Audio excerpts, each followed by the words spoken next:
Tujuan kita mempelajari kapsul yang pertama, untuk mengetahui jenis-jenis kapsul. Yang kedua, mengetahui cara pembuatan kapsul. Yang ketiga, mengetahui dan memahami tentang kapsul. Yang keempat, mengetahui hal-hal yang harus diperhatikan pada sediaan kapsul. Definisi dari kapsul. Menurut Farmakope Indonesia, edisi 3, kapsul adalah bentuk sediaan obat yang terbungkus cangkang keras dan lunak. Menurut Farmakope edisi 4, kapsul adalah sediaan padat yang terdiri dari obat dalam cangkang keras atau lunak yang dapat terlarut. Seperti pada gambar bisa kita lihat bahwa kapsul itu merupakan cangkang yang ada isi di dalamnya. Komponen dari kapsul itu ada 3. Yang pertama ada zat aktif, contohnya adalah seperti paracetamol, CTM, amoksisilin, dan lain-lain. Yang kedua ada zat tambahan, contohnya adalah SL atau sakarum laktis. Yang ketiga adalah cangkang kapsul itu sendiri. Sekarang kita masuk ke bentuk dari cangkang kapsul. Umumnya, cangkang kapsul itu berbentuk bulat, panjang, dengan pangkal dan ujungnya yang tumpul. Cangkang umumnya terbuat dari gelatin, tetapi dapat juga terbuat dari pati atau bahan lain yang sesuai. Cangkang kapsul mengandung zat warna atau zat warna dari berbagai oksida besi, bahan opak seperti titanium dioksida, bahan pendispersi, bahan pengeras seperti sukrosa dan pengawet. Biasanya, cangkang kapsul mengandung air antara 10-15%. Kerugian dari kapsul. Yang pertama, tidak bisa dibagi. Di sini, kapsul tidak bisa kita potong menjadi 2. Kedua, tidak untuk zat-zat yang mudah menguap, sebab pori-pori dari cangkang kapsul tidak bisa menahan penguapan dari zat. Yang ketiga, tidak bisa untuk balita, karena balita belum bisa menelan dari kapsul tersebut. Yang keempat, tidak untuk zat-zat yang bereaksi dengan cangkang kapsul. Yang terakhir, tidak untuk zat-zat yang hidroskopis, karena bisa mengakibatkan cangkang kapsul menjadi lembab. Keuntungan dari sediaan kapsul. Yang pertama, dokter dapat memberikan resep dengan kombinasi dari macam-macam obat dan dengan dosis yang berbeda-beda. Yang kedua, bentuk dari kapsul itu menarik dan praktis dibawa kemana-mana. Yang ketiga, kapsul dapat menutupi rasa dan bau yang tidak enak dari obat.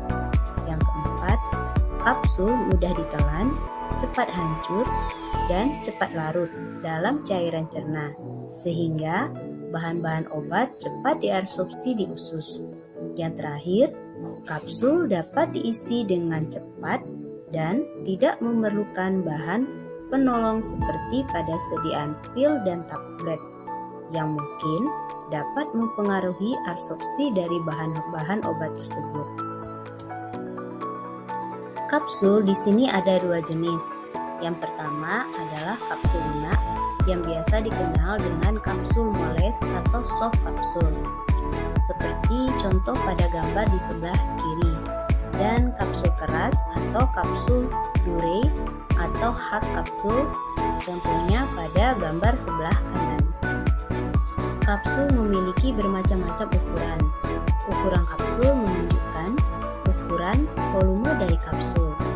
Untuk manusia, terdapat 8 macam ukuran kapsul yang dinyatakan dalam nomor kode, di mana ukuran 000 merupakan ukuran terbesar dan ukuran 5 merupakan ukuran terkecil.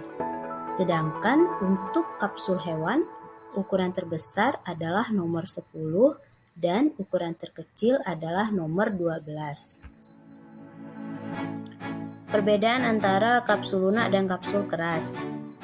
Di sini pada gambar sebelah kiri ini merupakan contoh dari kapsul lunak.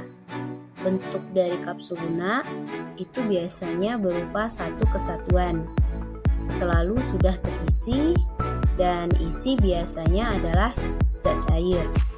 Kapsul lunak biasanya digunakan secara oral, vaginal, rektal, dan topikal. Bentuk dari kapsul lunak itu bermacam-macam. Nah, sedangkan pada gambar di sebelah kanan ini adalah contoh dari kapsul keras, di mana kapsul keras itu terdiri antara tubuh dan tutup. Kemudian kapsul keras itu tersedia dalam bentuk kosong. Isi dari kapsul keras biasanya adalah zat padat, dapat juga berupa zat cair. Cara pemakaian biasanya secara peroral. Sedangkan bentuk dari kapsul keras itu hanya ada satu macam. Di sini adalah contoh dari bentuk-bentuk kapsul yang ada di peredaran. Untuk gambar di sebelah kiri adalah contoh dari macam-macam bentuk dari kapsul keras. Sedangkan yang di sebelah kanan adalah contoh dari macam-macam bentuk sediaan kapsul lunak. Kapsul bisa dipakai secara peroral, rektal, vaginal, dan topikal. Pembuatan sediaan kapsul, yang pertama kita harus membuat formula. Kalau di labor, kita membuat sediaan serbuk untuk digunakan secara peroral. Kemudian setelah sediaan kita buat, sediaan tersebut akan kita isi ke dalam cangkang kapsul. Setelah cangkang kapsul kita isi dengan sediaan, kita lakukan pembersihan dari kapsul. Kapsul kita bersihkan menggunakan kain flanel. Terakhir, setelah kapsul dibersihkan, barulah sediaan kapsul kita masukkan ke dalam plastik klip atau di sini termasuk ke dalam proses pengemasan. Selanjutnya kita akan lihat video cara pembuatan cangkang kapsul dan cara mengisi cangkang kapsul.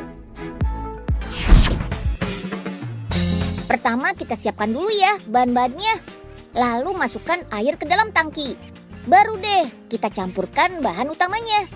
Ada ekstrak rumput laut yang disebut karagenan. Ekstrak ini diperoleh dari rumput laut jenis kotoni yang banyak dibudidaya di garis pantai Indonesia. Selain karagenan, pati singkong juga dipakai sebagai pengikat bahan lain. Kalau sudah, tinggal kita aduk deh sambil dipanaskan selama 2 jam pada suhu 100 derajat Celcius. Larutan karagenan yang sudah dimasak tadi dimasukkan ke dalam mesin melalui tangki ini. Proses selanjutnya, cetakan akan dicelupkan di larutan tadi. Ada 2 jenis cetakan, satu untuk badan kapsul dan satu lagi untuk kepala atau penutup kapsulnya. Setelah dicelup, cetakan akan didinginkan dengan conveyor melalui mesin pengering. Proses pengeringan memakan waktu 2 jam loh. Harus benar-benar kering. Kalau enggak, cangkang kapsulnya bisa rusak ketika dipisahkan. Kalau sudah kering, mesin ini akan secara otomatis memisahkan cangkang kapsul dari cetakannya. Kemudian kapsul-kapsul ini akan dimasukkan ke mesin pemotong agar ukuran kapsulnya sama. Kebutuhan cangkang kapsul di Indonesia mencapai 6 miliar butir per tahunnya loh. Sedangkan 1 miliar butir masih harus diimpor dari luar negeri. Makanya, pabrik yang berlokasi di kampus Universitas Airlangga Surabaya ini diharapkan bisa memasok kebutuhan kapsul dalam negeri.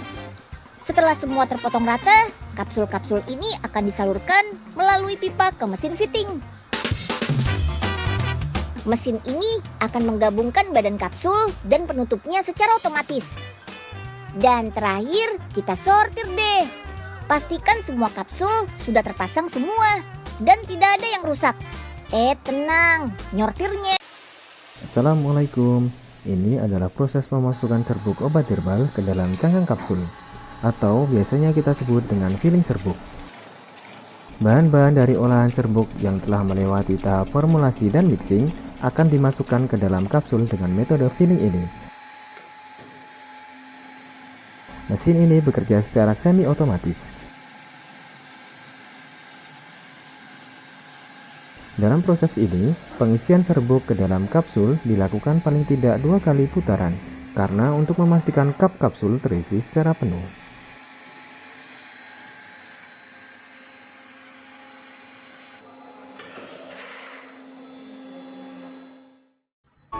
Pengisian cairan dalam kapsul keras.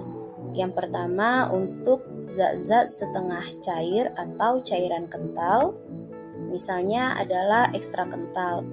Bila jumlah ekstra kental itu sedikit atau kecil, dapat dikapsul sebagai serbuk setelah ekstra kental itu dikeringkan dengan bahan-bahan iner. Tetapi kalau jumlah ekstra kentalnya banyak, yang membutuhkan bahan-bahan iner yang banyak, maka dapat kita buat massa seperti pil.